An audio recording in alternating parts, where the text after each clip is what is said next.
ସନ୍ନ୍ୟାସୀ ଆସିଛନ୍ତି ସକାଳୁ ଅତି ବିକଳରେ ସେ ଦେଇଦେଇଛି ତାର ଅତି ପ୍ରିୟ ପୁତ୍ର ଭଳି କରୁଥିବା ସେଇ କଳାକାରକୁ ସନ୍ନ୍ୟାସୀ ଦେଇକି ଯାଇଛନ୍ତି।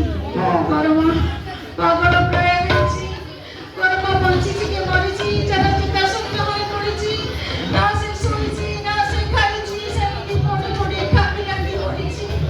ସନ୍ନ୍ୟାସୀ ନେଇଗଲେ ଷୋଡ଼ଶ ଉପଚାରରେ ପୂଜା ଆରାଧନା କଲେ କାହାକୁ କୃଷ୍ଣ। ଏହି ସମୟରେ ହେଇଛି କଣ, ସନ୍ନ୍ୟାସୀଙ୍କର ପୂଜା ଅର୍ଚ୍ଚନା ସାରି ରାତିରେ ନିଦ୍ରା ଯାଇଛନ୍ତି।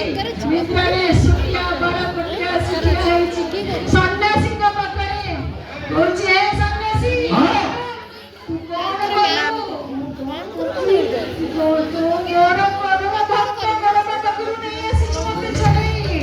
ତୁ ଜାଣିଛୁ କହିଛନ୍ତି ନା ତିଷ୍ଠାମି ବୈକୁଣ୍ଠେ ଯୋଗିନା ତତ୍ର ତିଷ୍ଠାମି। ଯଦି ମତେ ମୋର ଭକ୍ତ ଭାବ ବିହ୍ୱଳ ହୋଇ ପ୍ରେମ ସହକାରେ ଭକ୍ତି ସହକାରେ ଯେଉଁ ଜାଗାରେ ପୂଜା କରେ ସେଇଠି ଯାଇ ଉପସ୍ଥିତ ହୁଏ।